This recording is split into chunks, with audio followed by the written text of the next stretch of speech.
when we think about the unemployment, I know that we talked a little bit about it earlier. 5.9% is still the unemployment level. It was last year, it reached a level of 14.7% in April during that big economic issue.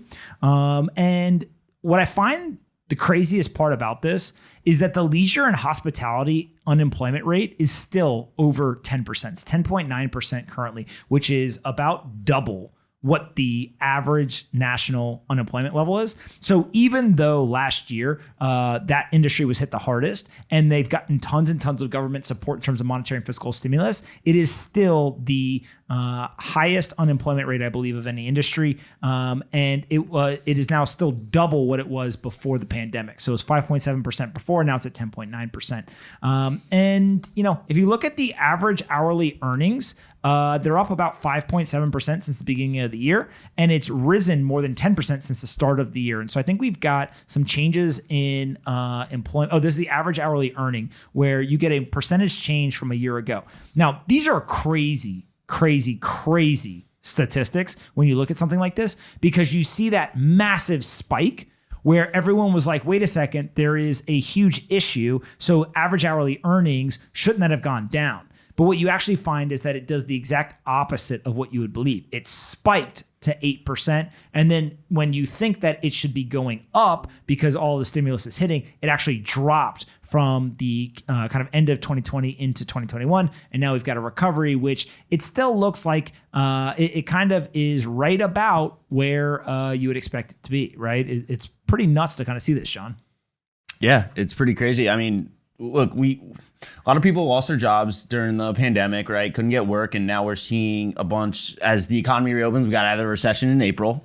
We're seeing a lot more people kind of get back to work, and they're incentivized in different manners, right? So we saw a bunch of people doing kind of like those one-time bonuses to get workers.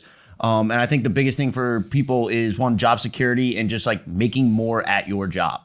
So when I was looking this up earlier, I found a post on Reddit. You weren't looking it up, you were researching. Researching, yes. Head of research. Co-head. When I was looking this up earlier, I saw this post on Head Reddit. Head of research, CEO of research. So someone commented on Reddit, and I can read a blurb from it, but essentially the post was just saying that they worked in the healthcare industry. They got laid off. This post was during the middle of the pandemic. They said, I got laid off 6 weeks ago, and I've been receiving unemployment from both the state and federal government. I'm currently receiving more money from unemployment, even after taxes, than I was making at my current job working 40 hours. They're only offering me 30 hours to come back to work right now, but 30 hours would put me over the limit for being eligible for unemployment. The extra money the past few weeks has helped my husband and I out tremendously to pay off past due debt and put a little away into savings. And essentially she's just like, what do I do? And people in the comment section are, hey, look, you need to kind of go back to work anyways. They're going to report that you have workable hours and you're going to fail the unemployment test, and there's going to be some conflict there. But her point was really just, I'm offering less hours at work. It's not as consistent as it once was. And I'm making more money, which I'm using to pay down debt and put money into savings. So I think there's probably part of that of people that haven't been offered the opportunity to work and just haven't went and looked for other things. But I also think people are just struggling, right? And they're saying, hey, look, the unemployment is high. COVID cases are now ramping back up in certain areas. I don't have the opportunity to go find another job. I'm still getting unemployment benefits that are higher in some cases than what I was making previously, which is really helping me not only put money into savings, but pay down debt and facilitate kind of some of the other things they might have been worried about. So when you take all those things into account, that unemployment rate, when it's at 6%, it makes a lot more sense relative to kind of where we've been with COVID over the last year. The other piece of this to me that goes heavily untalked about or not really covered, John has a stat here, I think, that he put 66% of construction companies. You see that? Yep. 66% of construction companies reported not having enough skilled or qualified workers to hire. Restaurants, same exact thing. Well, what was the thing? McDonald's was offering like $50 if you just came in for an interview. Yeah, it was McDonald's was offering $50 to come in for an interview. What? iPhones if you stay for 6 months. Whoa. Rewind. McDonald's was offering people $50 if you just came and got an interview. Like, Yeah. you didn't even have to actually take the job if they gave it to you. They just $50, show up, interview, and they give you the money. Yep. And Applebee's, I think, was giving away like free appetizers if you come in for an interview. If you Yeah. schedule Well, an if you're coming for the interview, they don't give you free food to taste it. I have. So John did a thread on this at John Pompliano on Twitter. Did a thread on this a while ago. Free advertising for me. and he was pulling up the essence of the thread was just to show how workers or how employers are using incentives to try to hire workers. So one of them was Applebee's was seeking to hire 10,000 people. And for coming in for an interview, got a voucher for a free appetizer. Another one was McDonald's in Tampa. They were giving $50 to anyone who came in for a job interview. What are some other good ones here? Omni Hotels and Resorts. New employees got free 3 nights at the Omni Hotel of their choice. Summer hires got a $250 signing bonus plus a $500 retention bonus. And entry-level housekeepers earn $16 an hour in Austin, Texas, where the minimum wage is $7.25. So we've seen this with Chipotle too. They raised essentially everyone's minimum wage to $15 an hour, and they put a plan in place where within 3 to 4 years they want you to have a $100,000 annual salary. And we've seen it with a bunch of different employees from McDonald's, Applebee's, to car companies, Whataburger, Jersey Mike's, whatever you name it. And really what it is to lower turnover, obviously, and reduce costs in that standpoint. But it's also to find qualified people who want these jobs with higher wages. And some companies have executed, like Chipotle and some others, and some are struggling who aren't offering enough incentives. Do we think that there is enough skilled labor in the country, even if everyone went back to work? Like, let's say that everybody who was skilled actually went and got a job. Is there enough people for the number of job opportunities? Let me do some research. Right? Like I always think about, so it depends on what skilled is. What's the definition of skilled? The construction industry, for example. Yes, we have enough people in the United States that if everyone went and worked a construction job, we could fill all the jobs. But then if you add in, let's say, hotels or leisure or, these various industries, you start to get to a point where there may not actually be enough kind of educated or skilled people, which would then be, hey, we should fix the supply of people, right? In terms of we should get them educated, we should get them skilled and all that. But the other thing too is some of these industries were experiencing problems before the pandemic. So it's not just, the pandemic happened, now all of a sudden there's monetary and fiscal stimulus and therefore no one wants to go to work, right? Is kind of the headline. That's a misleading thing or kind of inaccurate. Instead it is construction is a hard job. If you gave people the choice between, hey, you can go work somewhere and sit in an office versus you can go do construction, there's a lot of people who would not choose a construction job, even if it might pay a little bit better, and because they want an easy life, right? Like there are certain jobs that are just more difficult, and therefore they've always had trouble with turnover, retention, finding qualified people who are willing to do the work, etc. Well, I think one of the most important things too is that people were saying they're like, I make more on unemployment than I made at my job, right? And that speaks to their job, not to unemployment. Does it? I think it kind of speaks to both, right? Like in terms of, yes, the job was not paying, a ton, but also if you look at like, what is the unemployment on an annualized basis if you're getting full unemployment during this, right? I don't know exactly what the numbers would be. There was a lot of stimulus being thrown in there. But my guess is, let's say that it was, again, let's use easy numbers and say that you could earn $1,000 a week, right? And I don't know if that's actually true or not, but I think unemployment would pay folks something like $500-600 plus there was the booster, right? So I'm just kind of backing into, let's say it's around $1,000 for easy numbers, $4,000 a month, right? $4,000 a month times 12, 48 is almost $50,000.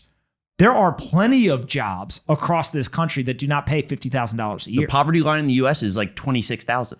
Yeah, so literally unemployment was paying not quite, but almost double what the poverty line is, right? And so yes, that is actually a pretty high number when you add in not only unemployment, but the boost, all this type of stuff.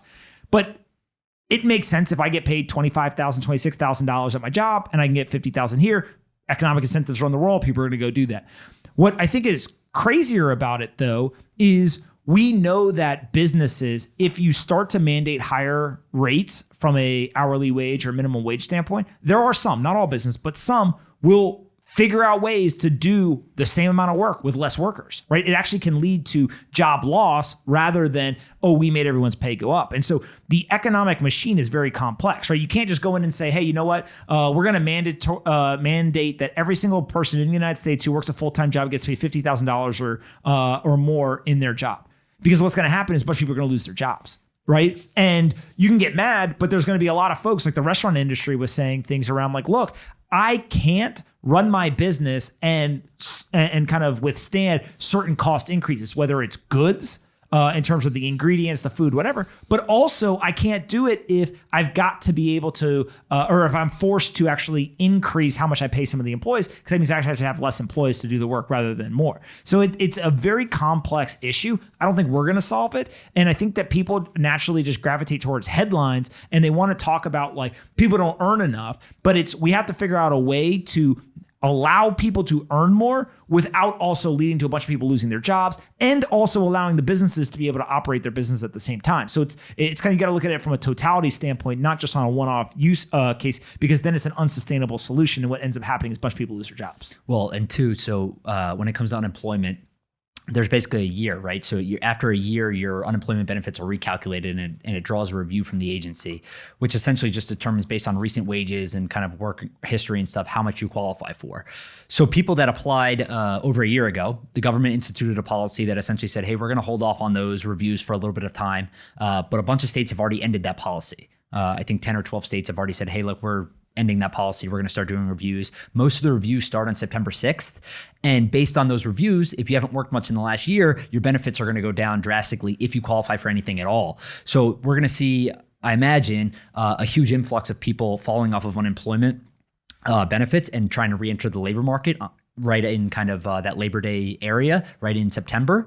And we'll see how it goes. But I imagine we'll see a lot more people get active once they realize that their unemployment benefits are going to drop and they're not going to be making more money. They're going to say, hey, look, I need to go, look for that job that I had previously or go find other work outside of relying on those unemployment benefits. If you had to pick right now and you were sitting at home, you didn't have a job, and you wanted to get back in the workforce, what would you do? I would go on John's thread of who's got the best incentives and try to get me a free appetizer. No, I think you have to decipher the difference between, do you want to have a salary job, what most people would label as like a white collar job, versus do you want to have an hourly wage job, right? And the other piece of it is, I actually think there's a lot of folks who during the pandemic, whether it's because they were sitting at home working remotely, if they got laid off, some people just quit their jobs, right? Like there's a whole bunch of reasons why somebody would be thinking about, what do I want to do? Yeah. Right. And so they're trying to figure out, should they change careers? Should they retrain themselves? Should they acquire new skills? Should they go work at a competitor in the same industry? Like there's a whole bunch of stuff that happened there. And maybe what we'll do is we'll do a whole segment just kind of like, if you're looking for a job, right, in this economy, like what can you do to stand out, to get the job, to actually kind of apply. But to me, that's like the biggest thing is we have, 6% unemployment still in the country, which is almost double what it was previously when it was at a historic low. And in some industries with like the travel leisure industry, almost 11%. I mean, that's a crazy number to still, a year to a year and a half later, still have 11% unemployment in an industry that has gotten some of the most outlier amounts of monetary and fiscal stimulus in terms of support for that industry. Well, when you look at places like Amazon, right there, hey, we hired 350,000 people, are looking for more people, all this stuff. But you see a lot of complaints, right? You see a lot of be like, oh, I'm not going to work at Amazon. It's a ridiculous working environment. They push you like crazy. No bathroom breaks, I think was the thing they were saying. No, they got bathroom breaks. Maybe not a lot. Or maybe they're timed. But I don't think they can get away with no bathroom breaks. No, I don't think so either. But that's just that's the headline. Yeah. Okay, got that's it. the clickbait. Got it. Yeah. But you see all this stuff happening, and people they're choosing quality of life, I think, over just like physical cash in their pocket. Yeah. I mean, look, why are you working for something that is being devalued, right? Unless you're going to take it and convert it and invest it. There's a lot to be said in terms of people are watching the cost of living exploding. And so, again, it goes back to the conversation around hope and kind of just this depressing feeling of like they can't get ahead.